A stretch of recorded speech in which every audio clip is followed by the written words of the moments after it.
Hello, everyone. Thanks for joining us for another episode of Hemp Barons. I'm Dan Humiston, and today's show really highlights why having Joy Beckerman as our host makes so much sense. Because in addition to knowing so much about the hemp industry, she also knows everybody in the hemp industry.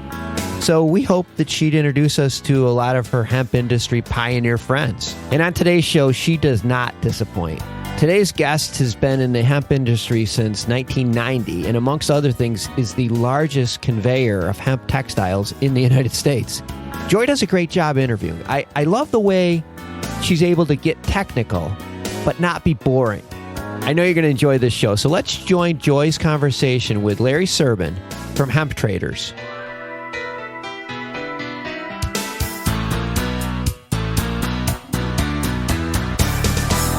Hi, Larry. Thank you so much for being with us today on Hemp Barons. All right. My pleasure, Joy. It's an honor to be here.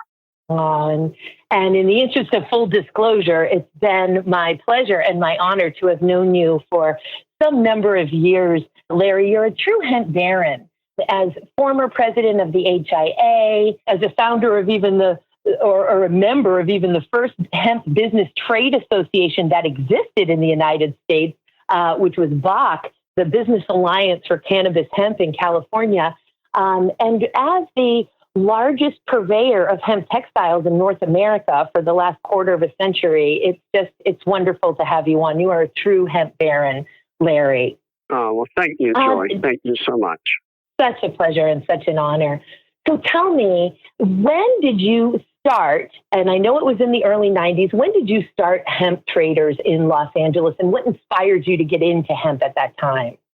All right. Well, I actually got involved in the hemp industry back in 1990 after I had graduated college and I had read The Emperor Wears No Clothes, and I decided I wanted to do something in hemp. But back in the early 90s, there was absolutely nothing available. So that's why I joined the organization like the Business Alliance for Commerce and Hemp, began to go to meetings and meet people. And I finally made the decision that really the only available product, or one of the only available products in hemp that I could buy and sell, was hemp textiles. And around that time it became available from China. So around 1993, or in late 92, I left the Business Alliance for Commerce and Hemp. And in January 93, I formed Hemp Traders. But my very first shipment of fabric did not actually arrive in Los Angeles from China until December of 1994. December of 1993. So I kind of tell people, or basically the company didn't really start until I was selling the fabric, which was basically January 1st, 1994. So I've been in business for about 25 years now. Wow. And when you first started in with those first hemp textiles, was it one blend? Was it a basic canvas? Did you have a couple of different types of fabric at the time? What did you start with?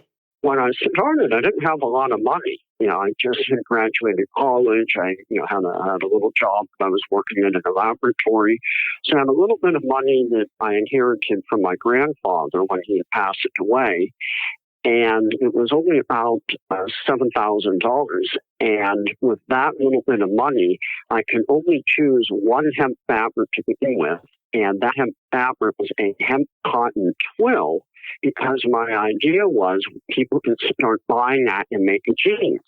And that first Levi's had been made from hemp, so I figured that other people would be interested in making jeans from our hemp fabric. So I began with one, and that's how it all started. And for probably a good, about 9 months or so, I was only selling that fabric. And it wasn't until probably around 1995 that a few other people began to import hemp fabrics, and I began to buy from them and offer their fabrics as well. So it wasn't until then that I had even more than fabric.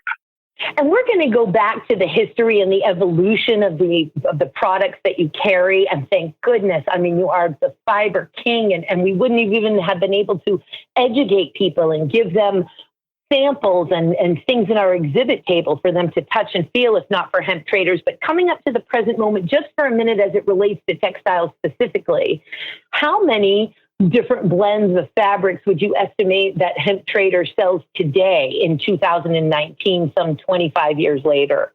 Well, now in our regular line, we're up to about 75 different hemp textiles. And then if you add close-on fabrics that we sell, it's probably about maybe 95 different fabrics altogether.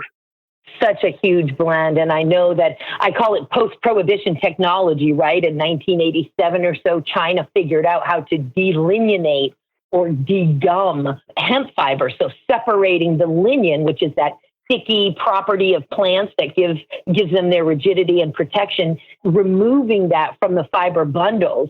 And that allowed the ability for hemp fibers to be blended in with any number, a limitless amount of fibers, from the most toxic synthetic into the most natural organic fibers. And I imagine that had, has had a huge impact, obviously, on the selections that are available. Am I correct?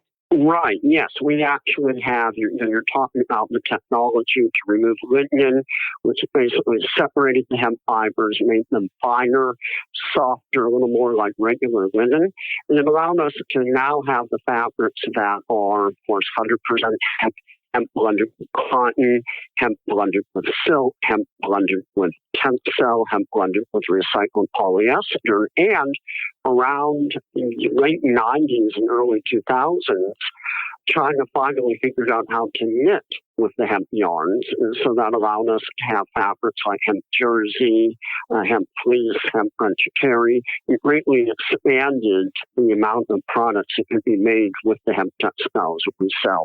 And while we're sitting here talking about textiles, which obviously is a cornerstone and a foundation of Hemp Trader's tremendous offering of fiber product and raw fibers, frankly, could you tell the listeners a little bit about what makes hemp a superior textile to its inferior A, cotton, and B, synthetic competitors? What are some great things about hemp textiles that consumers should know?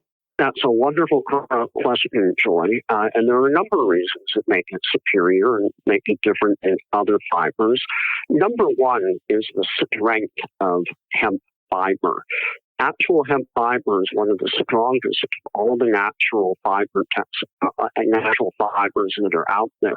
So it's stronger than cotton, it's stronger than flax. And so it makes it really good when you want strength and you want a natural fiber.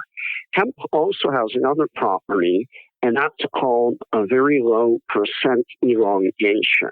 And what that means is that if you were to take a yarn fiber and put pressure on it to the point that it will break, most fibers will actually stretch like a rubber band prior to breaking.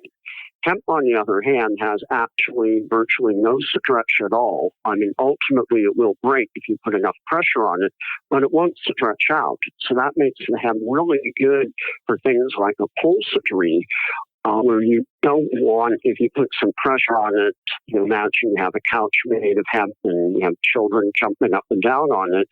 On cotton and other synthetic fabrics, if you put enough pressure, the fabric will stretch out a bit. It will become very loose. Hemp, on the other hand, with its low percent elongation, will remain very taut and will not stretch out. Another property that it has, and this is very unique to hemp, is that the fiber is actually hollow. If you look at it under a microscope, it is a hollow hexagon, six-sided shape. Now, that hollowness to it gives it a lot of extra unique abilities that are unique that are only in hemp. For example, it allows the free flow of air. So when you wear hemp, it will be very, very cool. It allows the air to flow in and out of it, so it doesn't come too warm like many synthetic fibers you may put on. Yet, because it's hollow, it can trap a little bit of air from that's warm from the heat of the body. So it allows it to be cool in hot weather and warm in cool weather. So it works very well. Also, that little extra hollowness of it creates more surface area on the fiber. That allows or more molecules of dye to bind to it. Therefore, with hemp, you get richer, stronger colors when you actually try to dye it because there's more area where the molecules of dye can bind to it. It also allows for hemp to be very absorbent.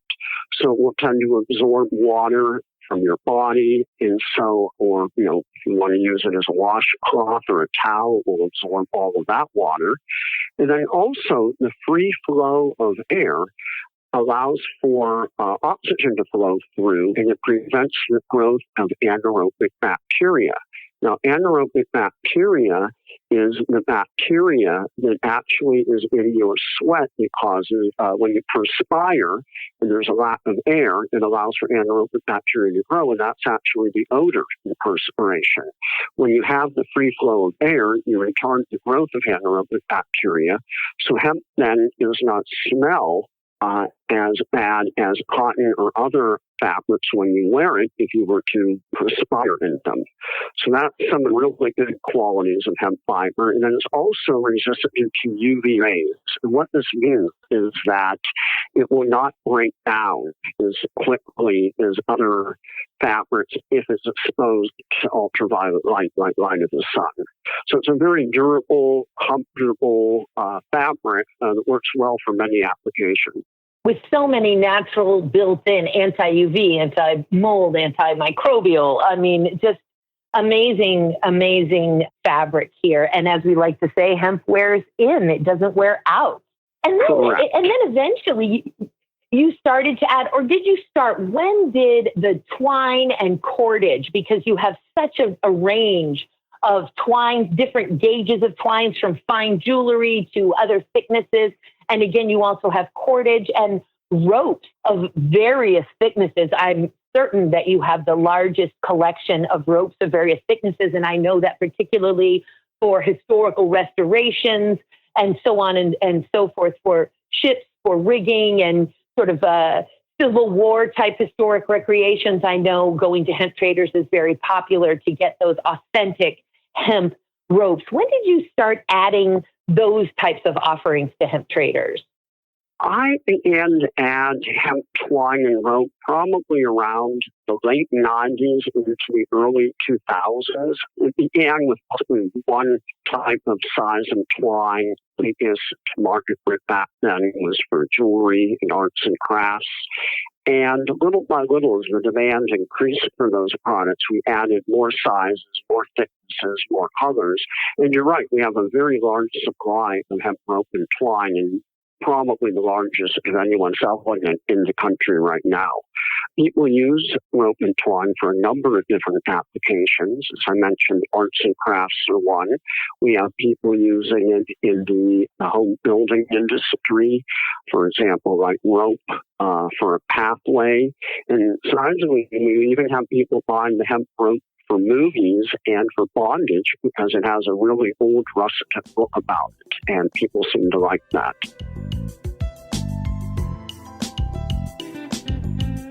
Then you started to sell raw hemp fiber, from unprocessed bast fiber to combed fiber to degummed fiber and hurd, for example. And thank God you did, because as we went out as advocates and educators to teach lawmakers, regulators, students, senior citizens, farmers about hemp, we came to Hemp Traders, as we still do, to get our samples of these types of fibers so folks could see it and feel it and touch it, and so that it could be real. When did you start adding in those raw and mildly processed fibers to your offering? Probably didn't start selling the raw fibers until the late 2000s, maybe about a decade ago. And at first, we had to import all of these products. So we had to import it mostly from China, where we were getting it from. But around 2016, we began to find American sources as hemp was legalized to grow in the United States. The hemp fiber became available here. So from 2016 on, we began to be able to buy and sell hemp hurd, which is extremely popular for building products, and hemp fiber, which is being used for things like people who want to make their own textiles, insulation, as well as for use in composites. And on that note, when we had to import it, it was fairly, with those products, the fiber, it was very price prohibitive. But now that we can get some of the fiber from within the United States, it's opened up a lot more doorways to use hemp in the nonwoven industry, such as building materials and composites, automotive, things of that nature. And you and I both share, obviously, such a huge love for hemp, but particularly as it relates even to hemp building materials. Given that over 50% of our landfill waste every year is due to construction waste or inferior, off-gassing, toxic materials for, frankly, temporary buildings. And I'm not so sure how we have become a society that accepts a 40 or 80-year lifespan of a building when they should be built to last hundreds and hundreds of years. So I know that's a passion that we share, particularly as it concerns hempcrete, which, of course, is a mold, rot, fire, and pest-resistant insulation. And also that brings me to, and you sell hempcrete sample kits, you sell hurd for hempcrete, and it also brings me to your newest, although I'm hoping that we're also going to get to genetics that you're now offering as well. But to your newest endeavor, which I believe is a whole separate company, you'll correct me if I'm wrong there, Cannagrove, which makes hemp board. And I just want to make sure the listeners know that in the past, hemp board, which looks like plywood, but it's made from hemp hurd, the inner woody core of that long, strong hemp stalk, was mostly coming from China. And there were quasi-reliable sources in the past, but of fluctuating price range. And then in the recent past, the manufacturers began to become inconsistent, and there began to be an inconsistent supply of properly or appropriately made hemp board. And we thought, oh my gosh, we've got to solve this problem. Larry, you have solved this problem domestically in the United States. Can you tell us about your newest endeavor, Cannagrove and hemp board? Yes, certainly. Thank you, Joy. Yeah, this is one of my most exciting new projects that I've been working on. And as you mentioned, we were actually the company in mid-2000s, from about 2004 to about 2011. It was our company that was having hemp board made in China, and we were importing it to the U.S. And little by little, we were growing that business and making it better. But fortunately, the supply to hemp in China and also many of the factories that we were working with went out of business. And that ended up making it cost prohibitive to continue to bring that forward. So put that whole project on the shelf. But in 2016, we legalized hemp in California, and I decided that this was the project I wanted to work on. When we were selling it before, it was the most popular product that I had ever sold. People's eyes really light up when they can see a board made from hemp. So I revived it back in 2016, and late last year, in 2018, I was able to locate a factory in the U.S., and I was able to locate hemp herds and byproducts. We were able to ship those to the factory, and we were able to produce the very first American-grown, American-made hemp board. And this board is, 100% hemp. And then the only other product is the binder that we use, which is a type of glue. And the binder we use is an environmental binder that has no formaldehyde. And formaldehyde is generally used in making this type of product. But ours does not have any formaldehyde, so it's totally safe, no off-gassing. And the product is a lot like particle board. So, or I should say particle board and medium density fiber board, in that it's a bunch of little pieces that have been compressed together under pressure and heat. And it has great uses. It works very well for products like furniture, for home building, and things like cabinets and things. It can also work subflooring. It can also work for products like speakers. And the hemp board has properties that are even better than regular wood. For example, it has better acoustic properties. It has better, what they call the R value. It allows better free flow of air. Most excitingly, we get the same strength, but at lower weight when we work with hemp. And then since hemp is so absorbent, we're able to add, if we need it to be a water repellent material, we're able to add a water repellent component to the board as we're making it.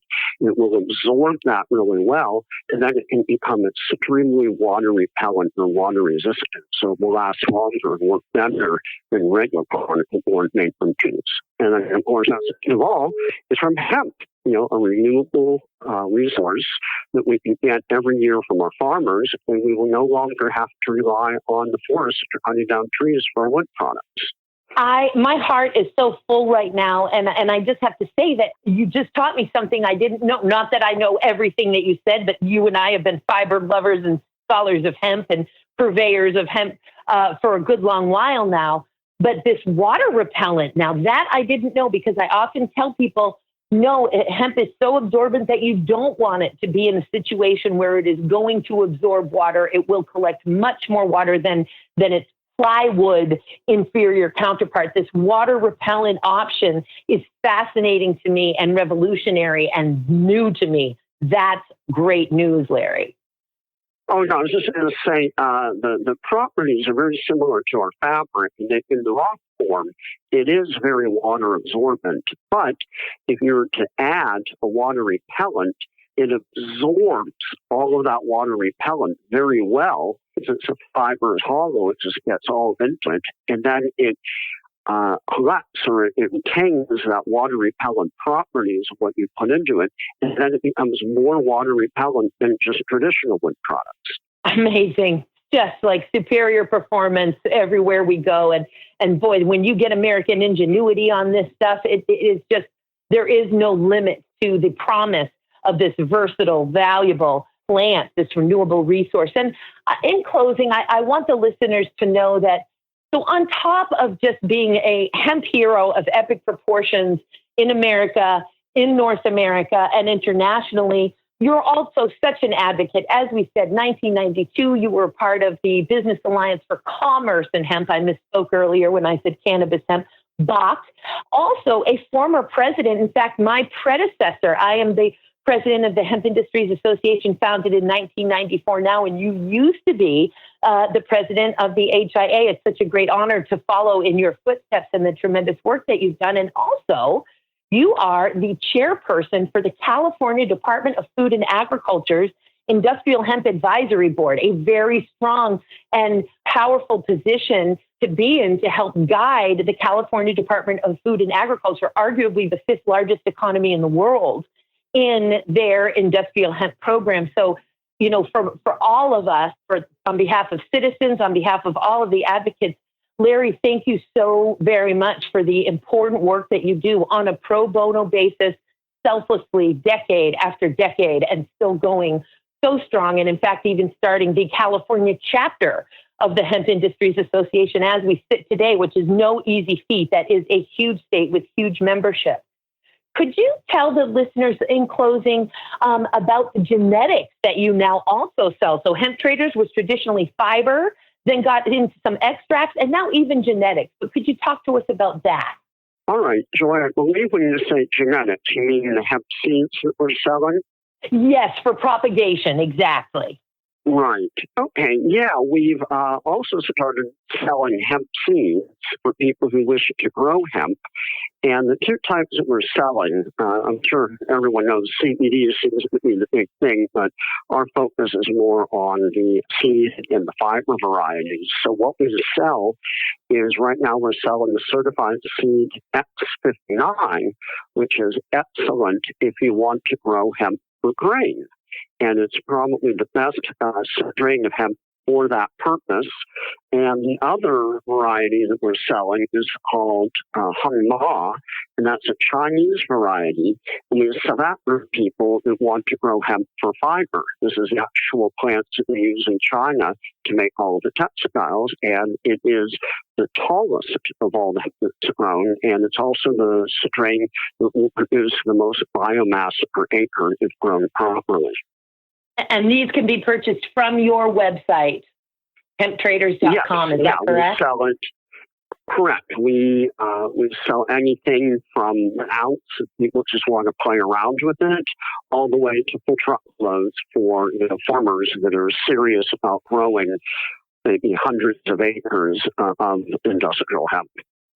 Just wow, Larry. I cannot thank you enough for spending your time with us today, for everything that you've done since 1990 for the hemp industry in the United States and abroad, and for everything you still continue to do today. Folks, please head off to hemp-traders.com for a huge selection of textiles, fibers, webbing, twine, cordage, seeds, and extracts. Larry, thank you so much again. I hope we get to have you on again soon. Yeah, thank you so much, Joy. I just want to let everyone know that Joy has done a great job running the Hemp Industries Association. And during the last 2 years, we've seen its membership grow greater than at any other time in the organization. Exponential, because hemp is here, is it not, brother? Yes, it's here now, and we're definitely, pun intended, hemp is definitely growing. Thank you so much. Happy 4th of July to you, Larry. We'll talk to you soon.